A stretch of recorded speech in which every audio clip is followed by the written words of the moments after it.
Summertime, it should be filled with fun, but if you're dealing with achy hips, a walk down the beach, or a trip to the amusement park does not sound like much of a vacation. With us today is Dr. Chris Blackman with the Cone Health Ortho Care Greensboro to talk about help for aching hips. All right, so let's get to it. Besides a fall or like a traumatic injury to the hip, what are some common causes of hip pain that we all might have? You know, it can be when people are just getting back into exercising and they start increasing their activities too quickly. They can get pain along the side of their hip, which can be more of a tendonitis or bursitis. But other people can have pain just waking up in the morning and they're side sleepers and they can hurt on the side of their hip. And that could be more of a tendonitis or bursitis. If it starts getting into the groin area and other things like that, it could be pointing to more to like something like arthritis. But it's very common to have hip pain. I see that 9 out of every 10 patients that come see me with hip issues don't need surgery. They just have pain on the side of their hip, and it can be radiating from the back or up from the knee.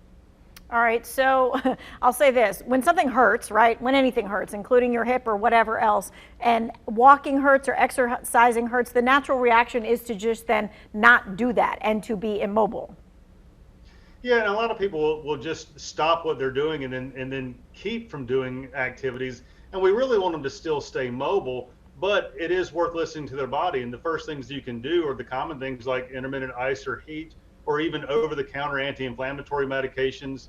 There are topical medications on the market that people can try. And usually let it go for just a short amount of time. But if it starts really detrimentally affecting your day and becoming the focus of your daily life, my hip is hurting, I need to do something about it, that's when you seek other treatment or seek someone like myself or other orthopedic surgeons to take a look at you to see what else may be going on. Are there some things that someone should not do if they're experiencing pain in their hip? Yeah, I wouldn't go on long exercise runs or walks where they're going up and down hills quite a bit, or even getting on their treadmill and putting it on a big incline. Those things could still aggravate your hip. And I think that it's worth avoiding high impact aerobic activities and slowing down and doing less of those impactful things that can irritate a hip. All right, so that's kind of like a fine line, right? You don't want us just sitting, right? If we have pain, you want us to be moving, but you don't want us to like overexert. Exactly. The more that you just stay stoic and sit, your hip could get a little bit worse or stiff and things like that. So you want to be, as active as your body is allowing you to be, but not overdoing it. Okay. Now, how long should someone try home remedies with their hip pain before talking to a doctor?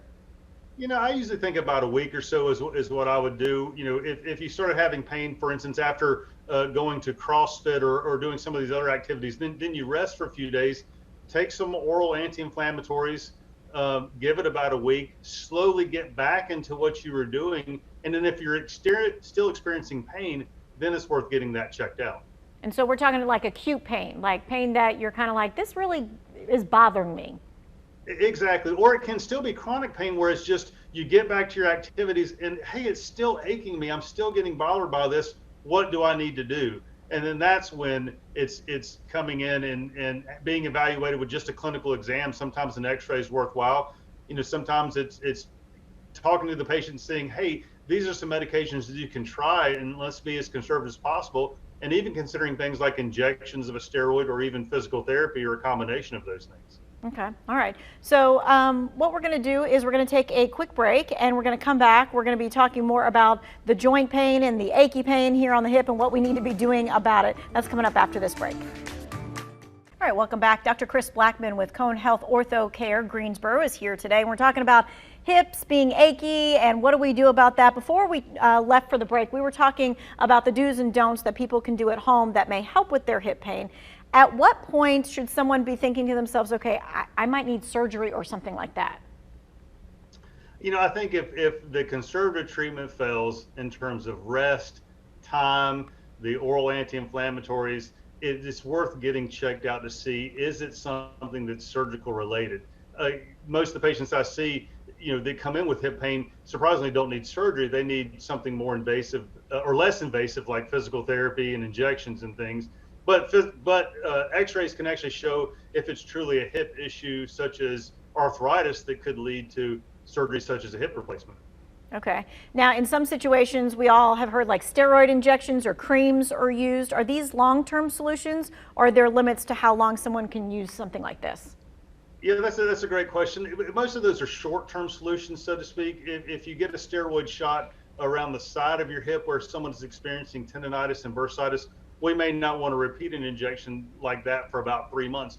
But it can help jumpstart your body to fight inflammation and feeling better, so you can get back to activities. The same thing with the topical anti-inflammatories as well. You're going for the short term of feeling better, so hopefully the long term you can be active and get back to an active lifestyle, which just helps our bodies all over. It helps our physical health and our mental health. Right, we all want to be active, but let's talk about some of the negative effects of what can happen on your health if you decide to put off even just going to the doctor for, that achy joint pain, or when you're just totally putting off surgery altogether.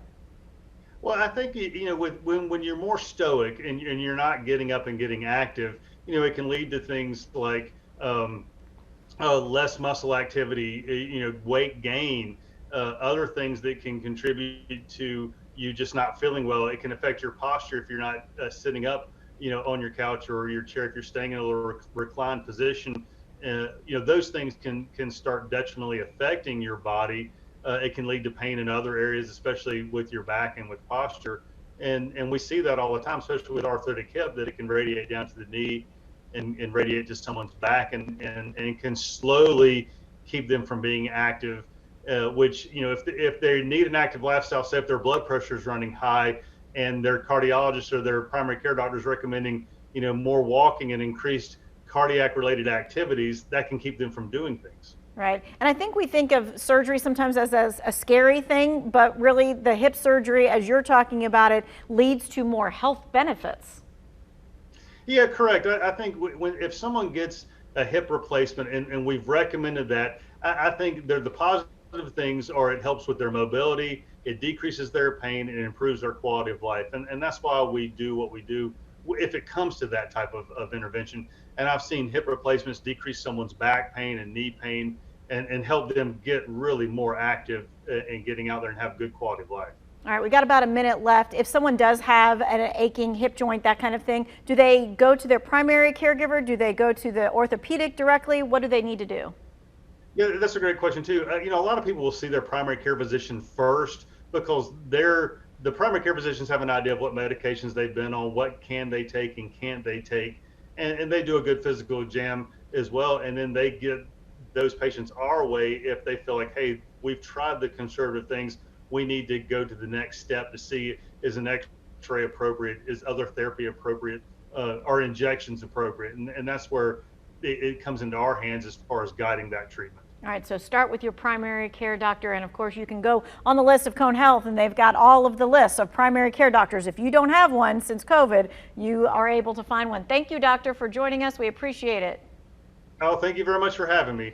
All right, now if you missed any of this, or maybe a family member is dealing with this kind of pain, they should watch this later on. You can go to our website. It's in the To Your Wellbeing section.